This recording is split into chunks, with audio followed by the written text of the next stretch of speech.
Sua vida é mistério, é tão lindo, ninguém vai parar.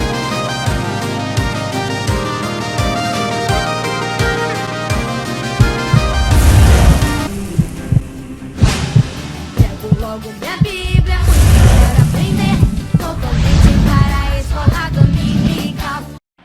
Saúdo a todos, professores, professoras, internautas que estão me acompanhando neste canal com a doce e gloriosa paz de nosso Senhor e Salvador Jesus Cristo. Estamos num trimestre glorioso onde nós estamos falando sobre família, um projeto de Deus. E aí diz mais, moldando lares estruturados, saudáveis e estabelecendo um legado de valores segundo a Bíblia Sagrada. Espero, professores, professoras, internautas, que ao final desse trimestre, alguns casais que viviam aí balançando, algum jovem que estava fazendo uma mal escolha, que possa todo mundo agora, através do ensino, procurar prosseguir tanto na vida conjugal como na busca de alguém para o casamento, mas segundo a direção de Deus. A aula de hoje é a lição 3, a Bíblia Sagrada como manual da família. A introdução ela diz o seguinte: o destaque da presente lição é a palavra de Deus como luz, guia, a referência maior para a formação e o cultivo de um ambiente familiar, saudável e propício ao crescimento e amadurecimento de cada membro.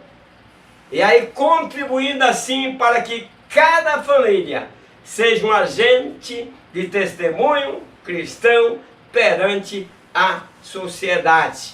É isso que nós vamos estar juntos aprendendo nesta aula de hoje sobre família, que nesta presente lição nós vamos mostrar a palavra de Deus como luz para guiar e as pessoas através da luz se moldar através dos ensinos da Sagrada Escritura. Dentro do primeiro objetivo da lição, eu vou estar expondo os conselhos da Bíblia para marido e mulher. Um diz assim: o manual orienta marido e mulher. A nossa carta magna, a Bíblia Sagrada, e onde Deus estabeleceu as leis que regem o casamento e a família. Professores, professoras, internautas, quer ter um lar abençoado? Ó, a carta magna. Aqui está as leis de Deus. Aqui estão as instruções para uma vida de sucesso familiar. E a lição vem em bom tempo, quando muitos lares estão sendo destruídos pelo divórcio. Então, assim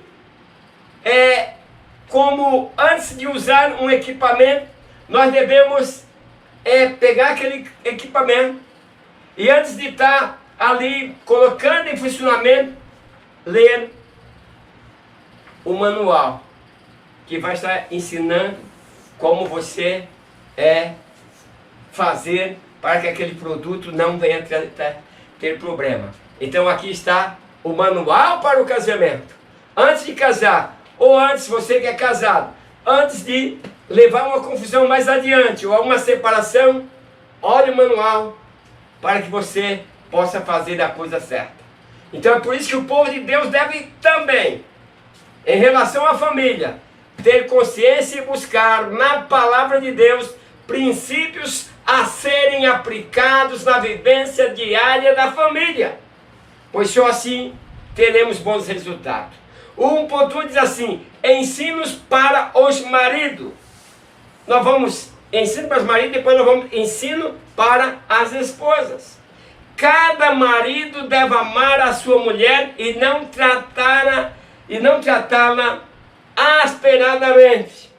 Então, meus queridos, uma coisa áspera é uma coisa que não foi polida. Então você passa, ela machuca. Tem alguma coisa, acho que você usa para limpar a sola do pé, né? E então, mas o marido precisa amar a mulher e tratá-la com muito amor e carinho. Uma coisa áspera, como eu disse, você já sabe o que é. Então, a grosseria é como um câncer que devora o amor. A mulher casa apaixonada pelo homem. Nós estamos falando de marido. Estamos falando de ensino para os maridos. Então a moça casa apaixonada por aquele homem, crendo que encontrou o amor da sua vida. Depois o camarada é um grosso, é um deseducado. É por isso que na lição passada, quando falávamos de namoro e casamento, nós falamos das 3 fases, que teria que passar por essas fases: a fase do namoro, a fase do conhecimento. Mas a moça, talvez o rapaz, durante tanto tempo escondeu esse comportamento, essa grosseria, essa falta de ser polido, e aí a moça se decepciona. E aí é como um câncer que devora o amor. A decepção traz problemas sérios. Por isso, professores e professoras, ensina os casais como viver uma família alicerçado na rocha que é Cristo. Pois nenhum casamento subsiste a grosseria o todo tempo. Não dá. Ou a mulher vai ficar doente ou vai acabar largando. Porque é complicado. Então cada marido deve amar a sua mulher como ele ama o seu próprio corpo. Nós não queremos, nós temos um probleminha no dedo e começa a ficar roxa, alguma coisa, já corremos no médico com medo de ter um prejuízo maior para o resto do corpo. Então, é por isso que a Bíblia ensina, Paulo falando aos Efésios, cada marido deve amar a sua mulher como o seu próprio corpo. A Bíblia diz que serão 2 em uma só carne. Quem ama a sua mulher, ama a si mesmo. Ninguém maltrata ou odeia a si próprio. Então, a mulher ou o marido, entenda, estou dizendo, professor, para você dizer para o marido, que entenda que a mulher é parte do seu corpo. E ninguém pode maltratar o seu próprio corpo. 1.2 assim, ensino para as mulheres. Agora vem para as mulheres. As mulheres devem ser submissas ao seu marido como ao Senhor. Submissão. A Bíblia fala, quando lá no final de Provérbios, capítulo 31, a mulher virtuosa enche o coração de seu marido de alegria. Ela não se veste de forma indecente, ela é crente. Ela é leal e honesta ao marido. Mulher que vai encontrar o esposo no portão. Mulher que pergunta, amor, como foi seu dia? Porque tem delas que o homem chega cansado e ela já está pronta para uma guerrinha. Esse não é o tipo de casamento que Deus quer para os seus filhos. O marido foi posto para liderar, entenda isso, mulheres. Aí a mulher diz, mas tudo é o marido, nós temos direito igual. Não tem direitos igual. Direitos iguais perante a lei. Perante Deus, o marido foi posto para liberar. E o papel da mulher cristã é entender que quem está com a responsabilidade da missão é o marido. Então, ele é o princípio de autoridade. A mulher é ajudadora, administradora do lar, que educa também os filhos. Uma função que é importante para a mulher. Então a mulher deve respeitar o seu marido pelo que ele é, pelo que ele representa. Mas ele realmente, o marido tem que ser provedor, protetor, sacerdote, esposo. E ela vai entender que ele, sendo tudo isso, também ele é o pai dos seus filhos.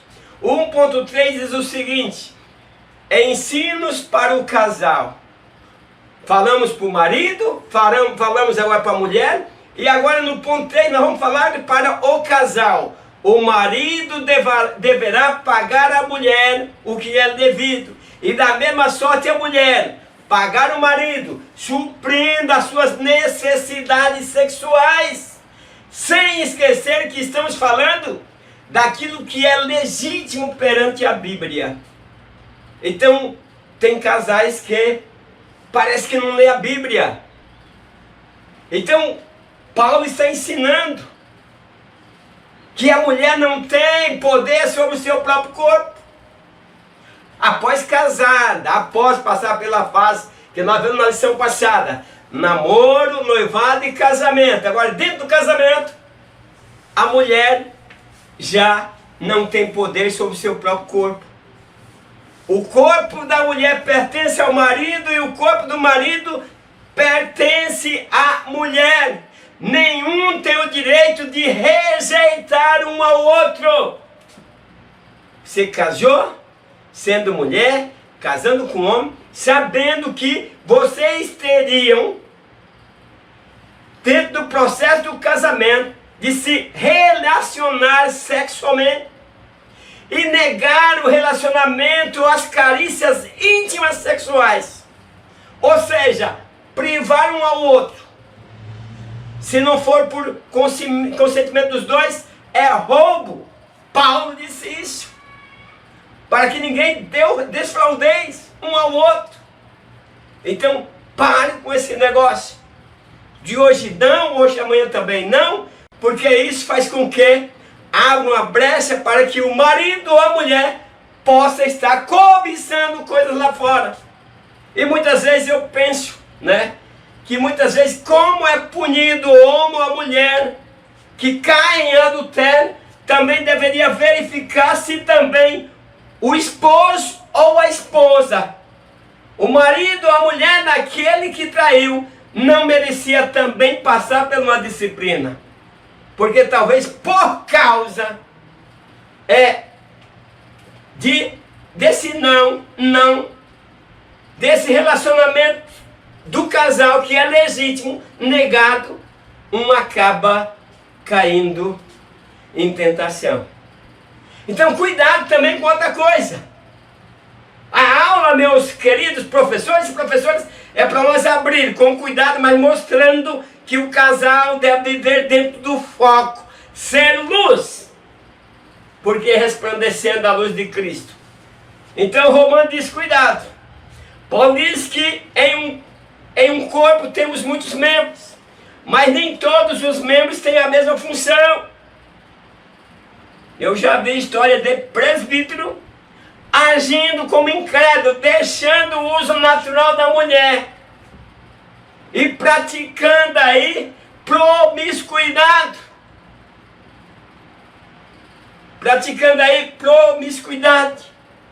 Então, nem todos os membros têm a mesma função. Para o sexo, tem os seus membros específicos. Não deixe o uso natural para que você não caia em condenação. Marido e mulher, cuidado! São desejos carnais que vocês estão fazendo e que o diabo está gostando e aplaudindo e Deus está rejeitando. Então tenha diálogo no quarto. Resolva as pendências íntimas. Diga ao outro que não lhe faz bem. Quem não fala, não diz o que gosta, não diz o que sente, não diz o que quer ou não quer, deixa a dúvida no ar. Mas, mulher e marido, não se negue às carícias. Procuro ver o que ele não gosta, o que ela não gosta, mas vocês são feitos para viver um relacionamento íntimo que traz mais conforto para o casal. Antes de entrar no segundo tópico da lição, eu quero mandar um grande abraço para o meu querido internauta lá de Vila União do Alto Alegre, município de Alto Paraíso, em Rondônia, Marcelo Norato. Deus te abençoe, meu querido. Ele diz: a paz do Senhor, presbítero Ademar, gostei muito dessa lição. E o assunto é muito forte. Ele disse, eu tenho certeza que vamos aprender muito. Parabéns pela aula. Deus te abençoe grandemente, sua vida e da sua família. Antônio Carneiro Filho, ele diz, a paz do Senhor Jesus, presbítero Ademar. O trimestre passado foi produtivo. Os diótricos que tínhamos em nosso setor, depois da lição, foram embora. Agora nesse trimestre esperamos em Deus que dê fruto para resgatar famílias desestruturadas. É isso mesmo, meu querido Antônio Carneiro Filho. Mateus Ferreira, ele diz, a paz do Senhor, presbítero Ademar. Deus te ilumine esse ano de 2024 com vida, saúde, e você e a sua família. As suas aulas é uma bênção para nós, pois aprendemos muito. Obrigado, Mateus Ferreira. Adriano Veiga de Lima, ele diz, a paz do Senhor, foi muito bom estar no ano de 2023 e começar esse primeiro trimestre de 2024 com o Senhor. Ele diz que está sendo maravilhoso. E aí ele fala para mim o seguinte, nunca desista da caminhada, que o Senhor faz muito bem. Obrigado, Adriano. Vera Lúcia Martins Arantes, ela diz, suas aulas são uma bênção. Obrigado, Deus abençoe a todos internautas, a todos que estão comentando, a todos que estão curtindo. Não se esqueça de fazer seus comentários, de curtir, de compartilhar, e aqueles que não são inscritos, se inscrevam no meu canal. O ponto 2, dentro do objetivo, eu vou estar destacando que a Bíblia possui preceitos para pais e filhos. O 2 diz assim, o manual orienta pais e filhos. Quer dizer, quando está falando o manual, está dizendo a Bíblia. A Bíblia está recheada de instruções de como os pais devem criar e educar os seus filhos na demonstração do Senhor. Então, nós, professores, professoras, internautas que estão me acompanhando, é dever dos filhos se comportar perante seus pais, respeitando, honrando e aceitando a disciplina que os farão cidadãos fortes e sadios na sociedade. Estamos falando de famílias cristãs, famílias que têm Deus no centro. O 2.1 diz assim, ensinos para os pais. Ser amigo dos filhos é muito legal e saudável, mas lembre-se que antes de ser amigos, são pais e o papel dos pais é criar, educar, proteger, prover e disciplinar. Veja que é diferente do papel do pai para o papel do marido. Então os pais precisam ser exemplos, viu, professores e professoras? Pais ser exemplo para ensinar o que a Bíblia diz, ensina a criança o caminho que deve andar. Então você deve andar nesse caminho para ensinar. Pai que fala para o filho não xingar e xinga na frente do filho. Então, meus queridos, não queira que os filhos tenham a sua maturidade, sua experiência. Eles não vão ser igual a você, mas você tem que entender e ensinar na doutrina do Senhor, pois nossos filhos são de gerações diferentes. Quem vive hoje sabe disso. Meus pais eram de uma geração, eu sou de outra geração. Hoje os filhos são de uma geração diferente, comportamento diferente, cultura diferente. Até as culturas mudou. O 2.2 diz assim, ensino para os filhos. Nem todos são casados, nem todos são pais, mas todos são filhos. Então, todos são filhos. Os filhos deverão obedecer em tudo os seus pais. Então, obediência, quando a Bíblia está dizendo aqui, quando o comentador da lição está nos ensinando, ele está dizendo que obediência é um princípio. E o princípio não deve ser quebrado. E fora de princípio, não haverá promessas. Pois honrar o pai e a mãe é um mandamento com promessas. E muitos filhos não conseguem entender isso. Muitos filhos também abandonam os pais quando esses ficam velhos. Abandonam. Colocam seus pais em asilos. lar de velhinho, e esquece lá. E deixam eles lá. E o pai sente saudade dos filhos. Por isso, professores e professoras, alerta, para que nenhum de nós, como cristãos, estejamos abandonando nossos pais. Porque muitas vezes nós esquecemos, professores e professoras, do trabalho que nós demos quando nós éramos pequenos. E os cuidados, que o carinho que o pai tinha conosco. Nos limpava a fralda suja de merda. Mas íamos todo mijado, cagado. E a mãe não se recusava a pegar nós, a mãe e o pai. Vai lá e limpa, passa um cheirinho, dá um banho, deixa arrumadinho. E ainda pega assim, diz, ô coisinha fofa da mamãe, ô coisinha fofa do papai. Imagine como Deus está te olhando, você que jogou seus pais no abandono. Imagine, como cristão, cuidado. O 2.3 diz assim, filhos, a paz vivendo respeitosamente. Existem muitos filhos órfãos de pais vivos. Veja o que a Bíblia está dizendo. Veja o comentador está dizendo, muitos filhos órfãos de pais vivos. São pais ausentes e negligentes. Não acompanham os filhos nos estudos. Não sabem o que eles estão precisando. Não para ouvir os seus filhos. Mas é diferente quando os filhos são criados com amor, com carinho e atenção. Geralmente serão bondosos. A não ser que aprenderam no mundo e vivam aí depravadamente. Quem não ensina primeiro a si próprio, não obterá êxito ensinando a outros. Por isso que eu disse lá, o pai precisa ser modelo. O ponto 3 diz assim, mostrar que a Bíblia traz ensinamentos para a família. Vamos estar mostrando isso. O 3, o manual orienta para uma família sólida, uma família firme. A família sólida é aquela que tem consistência, que é durável e estável. Nós já não vivemos isso, meus queridos. E não é só no mundo, nós vivemos na igreja. A solidez do casamento acabou. Nós encontramos pessoas que vivem em união estável dentro da nossa igreja. As igrejas já estão colocando essas pessoas em comunhão, pois muitas pessoas não querem fazer aliança, porque não confia naquele o qual está morando com ele ou com ela.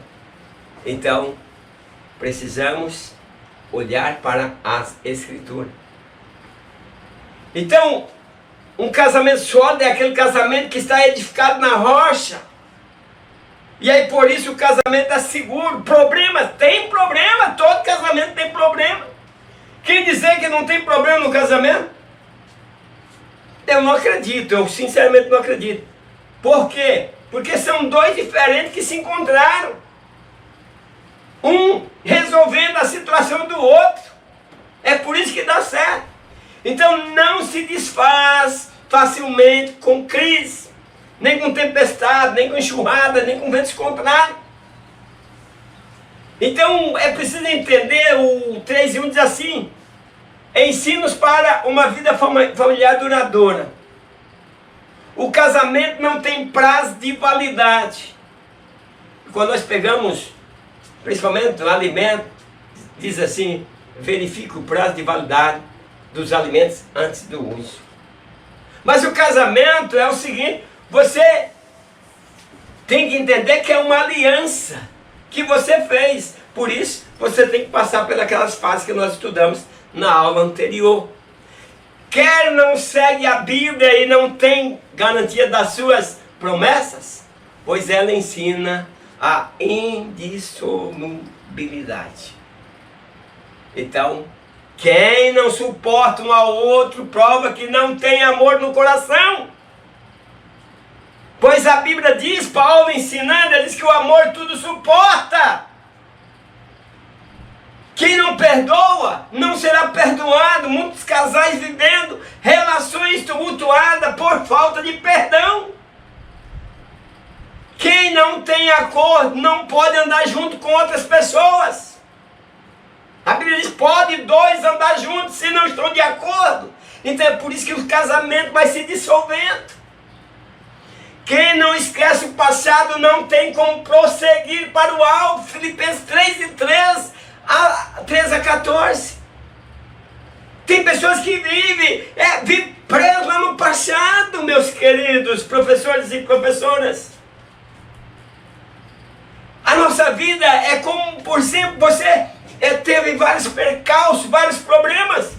Mas você de coração, você reconheceu os seus erros e você voltou para Cristo.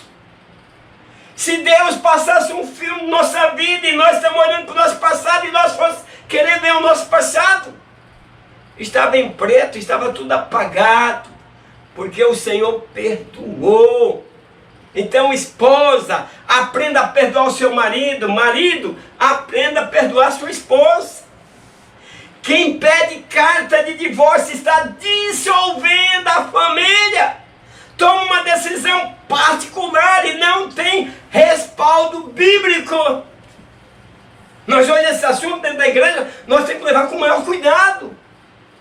Porque nós estamos vivendo essa situação dentro da igreja e nós temos que pensar hoje no mês, já que aconteceu, já que se divorciaram, já que quebrou a aliança, nós temos que ver como fazer para que essas pessoas sejam ensinadas, para que elas não vivam se culpando, não vivam do passado. Porque agora não tem jeito. O marido está com a mulher e a mulher está com o outro. Então Jesus colocou uma exceção no caso de infidelidade conjugal, prostituição e adultério. Pasmem com o que eu vou dizer, professores e professoras. Hoje nós dissemos, por causa da prostituição, se o marido foi infiel, a mulher foi infiel, pode divorciar.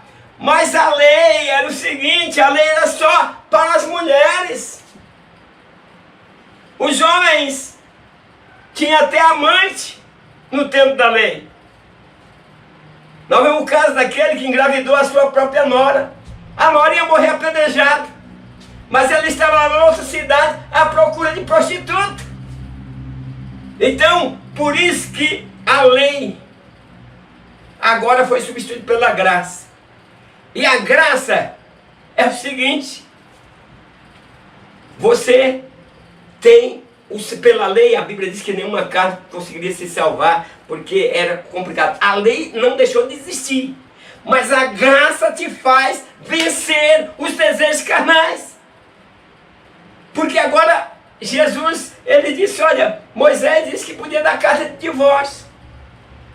E aí, por exemplo, a lei da graça é mais forte ainda. Jesus disse, eu porém vos digo, aquele que olhar para uma mulher, veja bem, com má intenção, já adulterou com ela. Então, meus queridos, e aí nós vemos, Paulo trouxe, a não ser por causa da prostituição. Mateus 19:9 também diz a não ser por causa da prostituição. Mas em todos os casos, quem tiver condições de perdoar, de exercer o perdão e não separar, vai fazer melhor. Porque a mulher deixa o marido, ela era santa, mas daqui a pouco dá ocasião à carne e vira uma prostituta. O marido deixa a mulher, que conheceu o virgem, ela teve um problema, não sei se ele é culpado ou não, ou se ela é culpada. E aí ele larga ela e vai casar com uma prostituta, uma mulher que já teve vários homens. Grande negócio, é melhor perdoar. 3:2 diz assim, ensinos para uma vida familiar estruturada. Famílias estruturadas não é porque tem crise. Eu parado no não para vocês entenderem. Mas porque as crises são vencidas, as barreiras são ultrapassadas. Não é porque não tem ventos contrários, mas tem tempestade, enxurradas, mas tem um alicerce que lhes dá sustentação, porque estão edificados sobre a rocha que é Jesus. Então não é porque não tem conflitos, eu acabei de falar há pouco tempo, existem conflitos em todos os casamentos, existem discussões, discordância, insatisfação, mas elas são superadas pela sensatez e prudência. Qual é o casamento que não tem crise de relacionamento? Então as crises, professores e professoras, temos que passar para os nossos alunos que as crises devem ser encaradas como amadurecimento, a experiência que servirá de exemplo para as futuras gerações, para os nossos descendentes. Quem não vence as crises, não tem história para contar. 3:3 assim, ensinos para uma vida familiar de testemunho. O nosso testemunho de vida comprova que a nossa união conjugal e a nossa harmonia familiar vai refletir para outras pessoas. Tem pessoas, por exemplo, não crentes, cuidado se não estiver crente também, que pela maneira que o outro irmão, aquela outra pessoa trata a esposa, aquela mulher desejava ser esposa, não do seu marido, mas daquele homem. Por isso, nós precisamos mudar alguns conceitos nós com as nossas companheiras. O nosso relacionamento deve ser espelho para nossos filhos e netos. Eles precisam ganhar interesse pelo casamento e nos imitar. Hoje, grande parte dos filhos não quer casar e os pais estão dizendo, ele tem mulher na hora que ele quer, para que ele quer casar? Então, não é bem assim. Sempre discutiremos as nossas diferenças na hora que o casal está brigando, na hora que o casal está tendo problema. Longe dos filhos, longe dos vizinhos. Porque às vezes até uma hora que você está falando um outro negócio que não tem nada a ver, o filho está por perto, como está acostumado a ver vocês brigarem. O filho diz, já vai começar a brigar de novo, vocês já estão brigando de novo. Então por isso, homens e mulheres, esposa e esposa, resolva suas situações no quarto. Não com agressão, mas por que está acontecendo assim? Os conflitos, com sensatez. E daí vocês vão ter um lar abençoado. Porque conflito sempre vai ter. Neste mundo tereis aflição. Então, meus queridos, longe dos filhos, longe de outras pessoas.